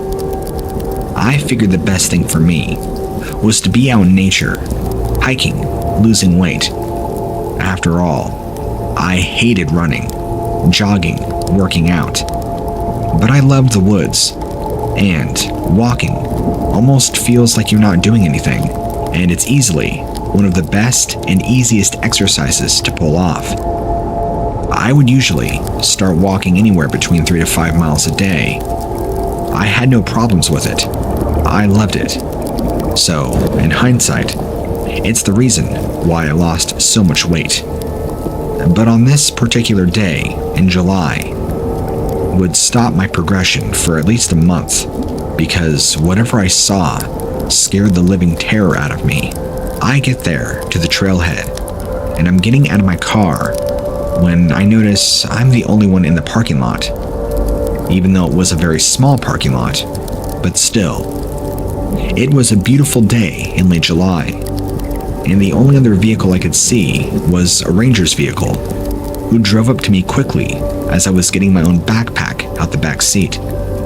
He called me over and wanted to speak to me, ask what I was doing. I told him I was working on endurance walking, going up the trail, and this one was about a 5-mile loop, which I told him was perfect.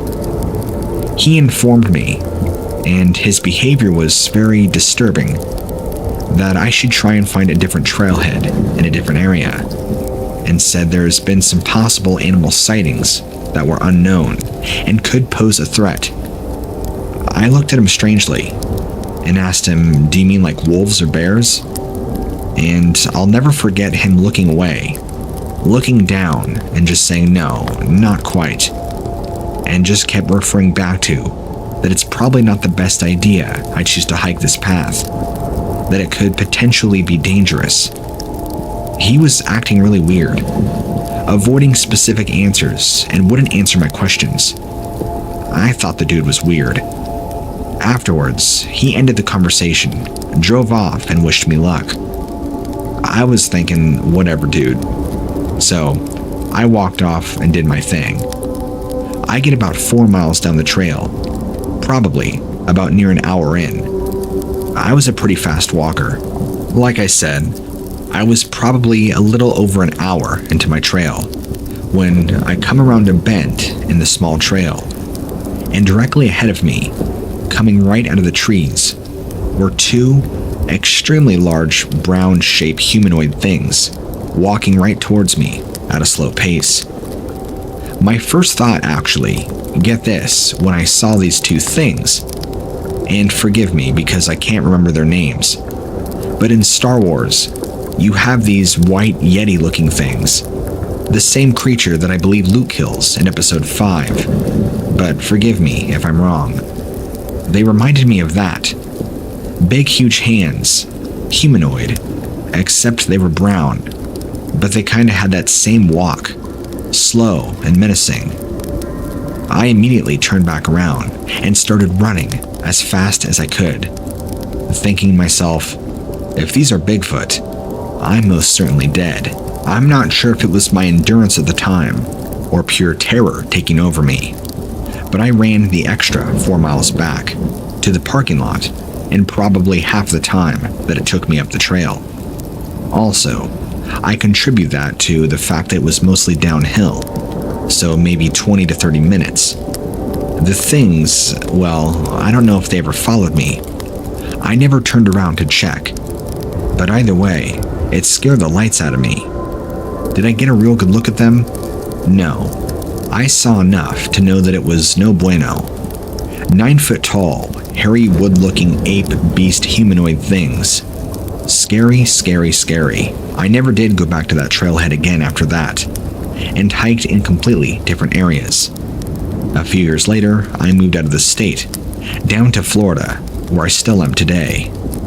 Still, I've gone through some crazy stuff in my life, and nothing at all compares to the terror I felt in that moment and on that day.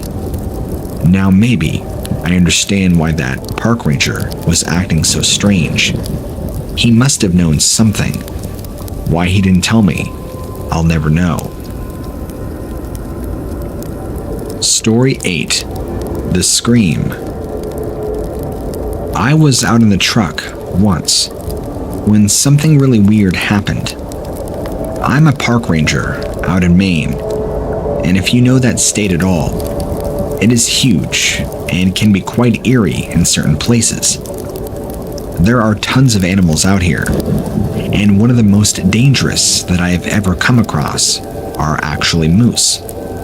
They can be very dangerous, but I felt perfectly safe in my vehicle. That was when I heard the screaming. I used to work in California, and I would hear this sound often enough. It sounded like a woman dying, as if she was being violently attacked or murdered. But it was in fact a mountain lion, which, after all, was no less scary to happen upon. But there are not any cougars in Maine, so this really was a woman screaming. I called it in, as there should not have been anybody this far out, except rangers, and I knew there weren't any female staff out and about that day. I then continued to drive around to see if I could find her, and at this point, I was still sure it was a her, and that she was in trouble. I mean, why would you think anything else? I heard that high-pitched, very female scream about 4 more times before I came across to an area that I had never been to before. Not even in my vehicle.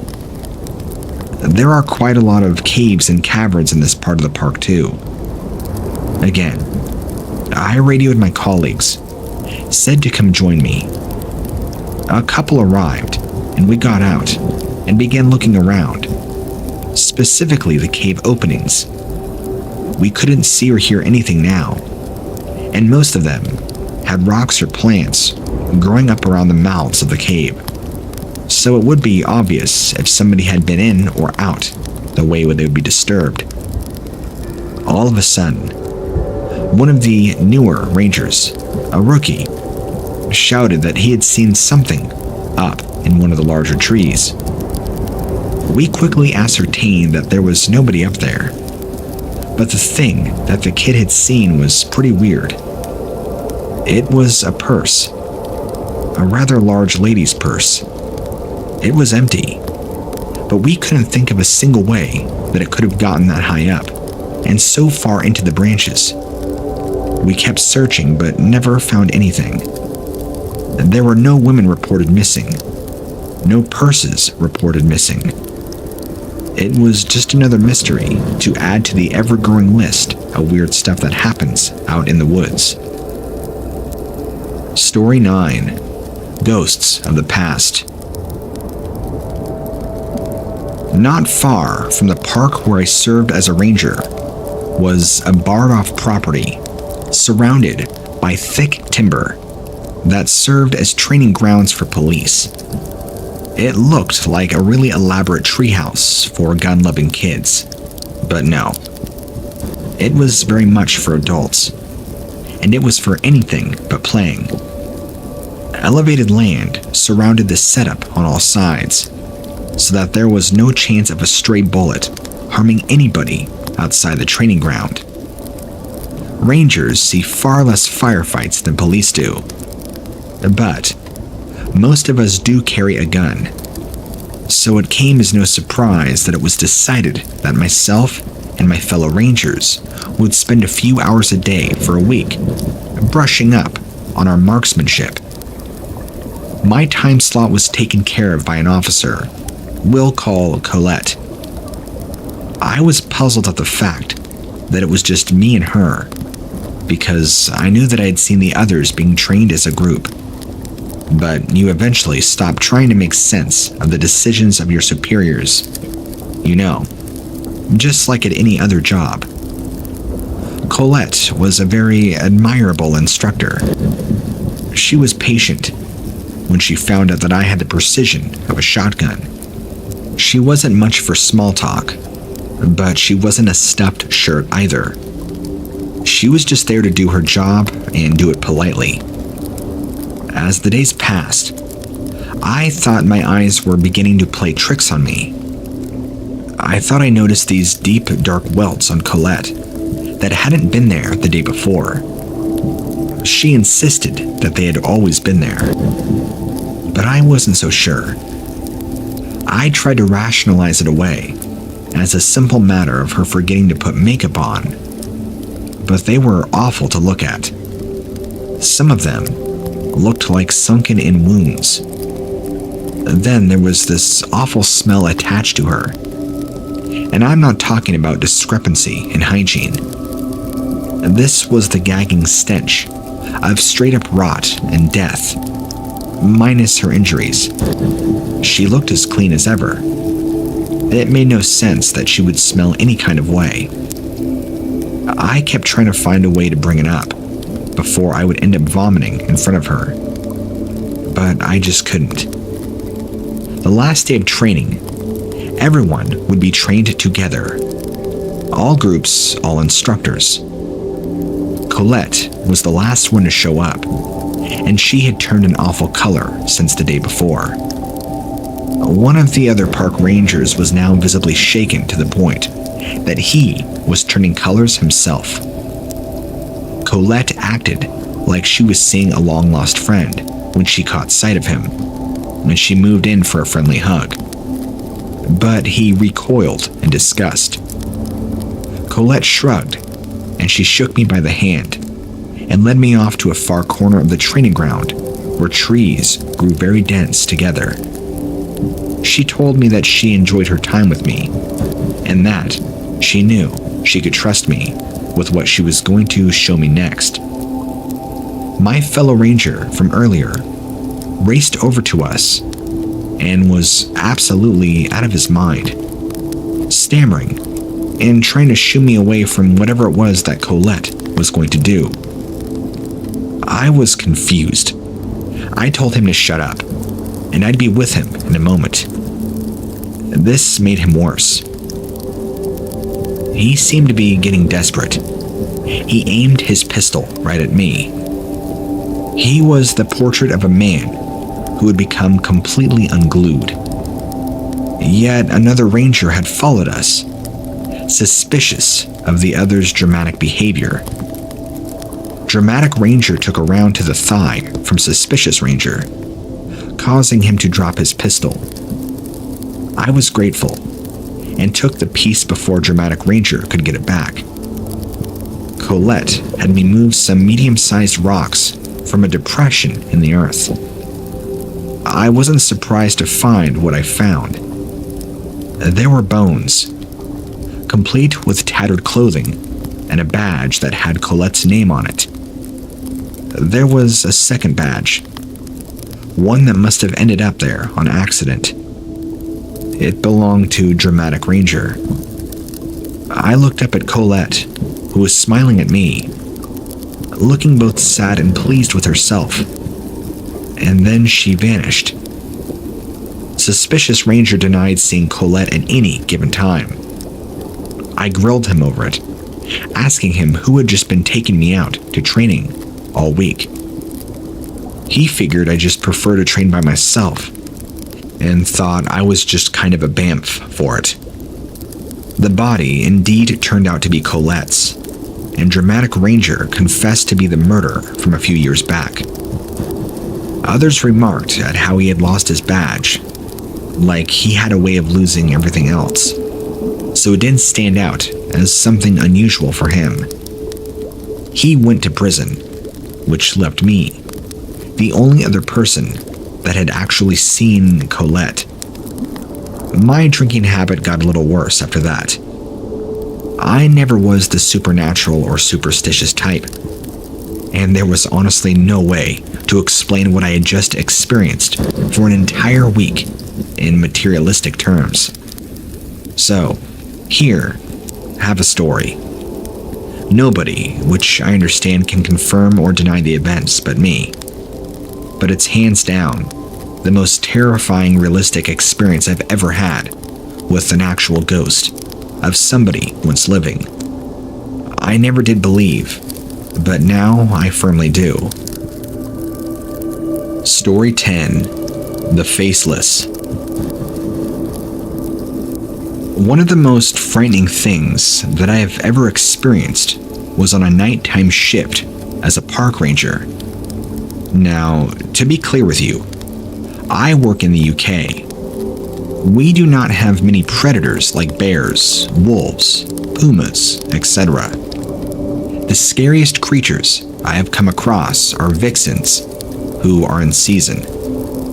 They scream like they are being attacked, as they also do when mating, and a badger who appeared out of nowhere and scared the life out of me, as he very obviously hadn't missed a meal in quite some time.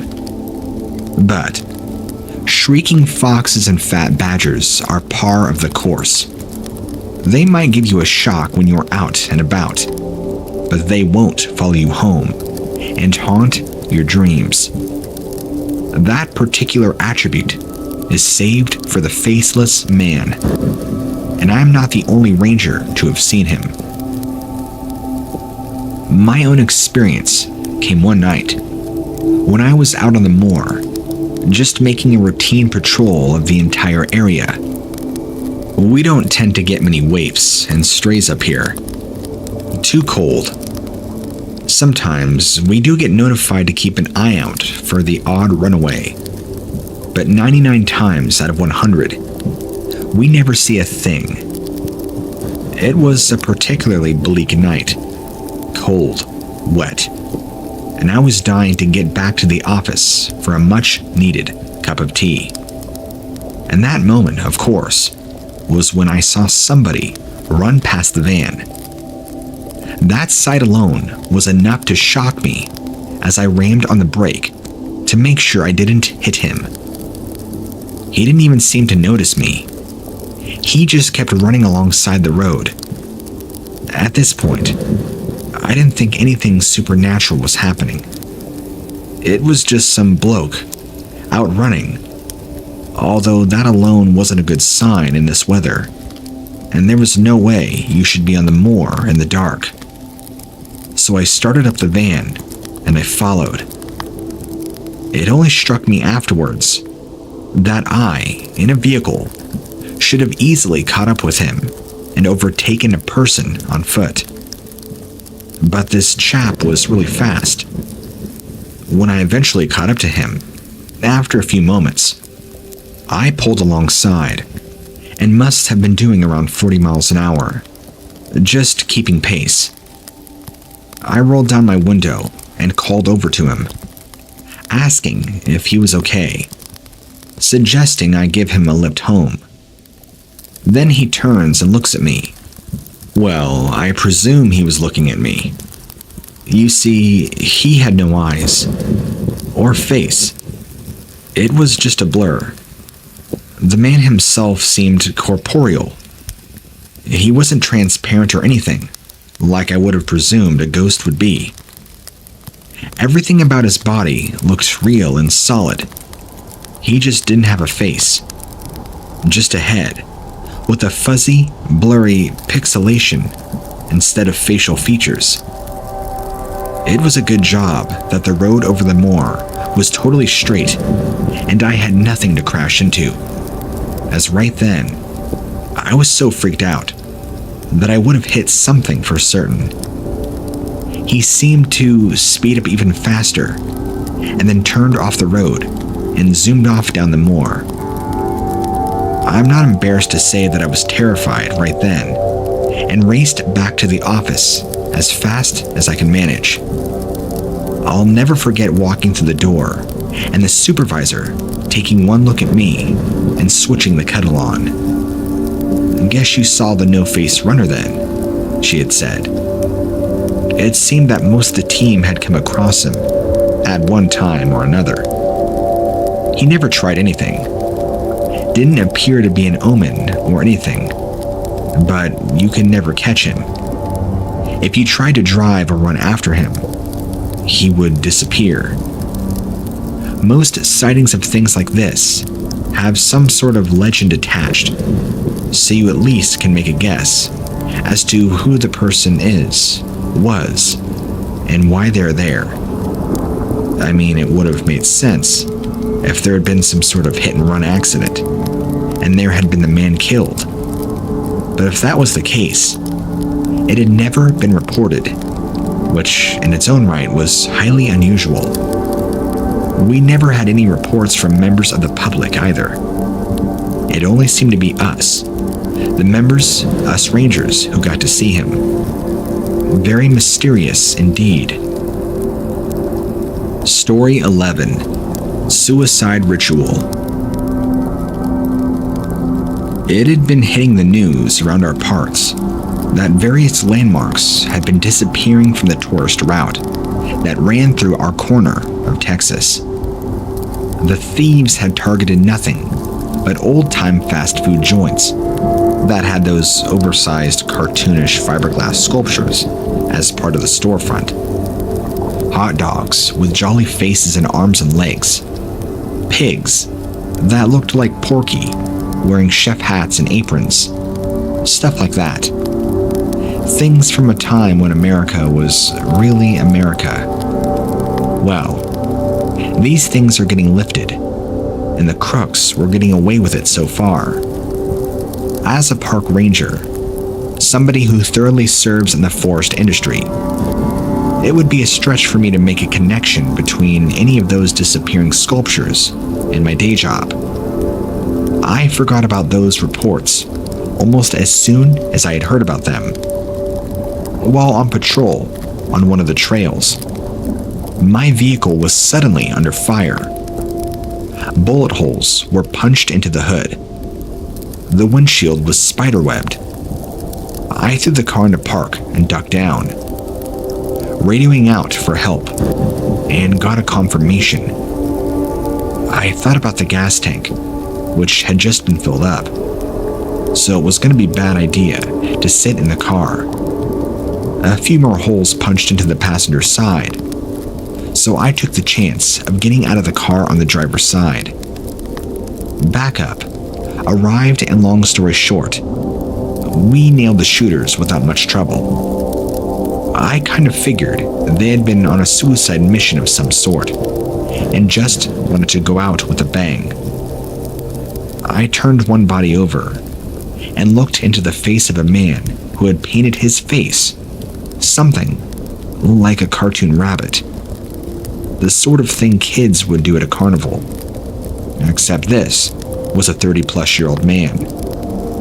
The other shooter was painted to look like a smiling pig. Looking around the pocket of timber that they had been shooting from, we found the missing fiberglass sculptures reported about in the news. They were dressed up in hoodies and jackets and bathrobes, and arranged in a large circle around the mutilated body of a beautiful young woman. At the feet of each sculpture were alternating red and black candles.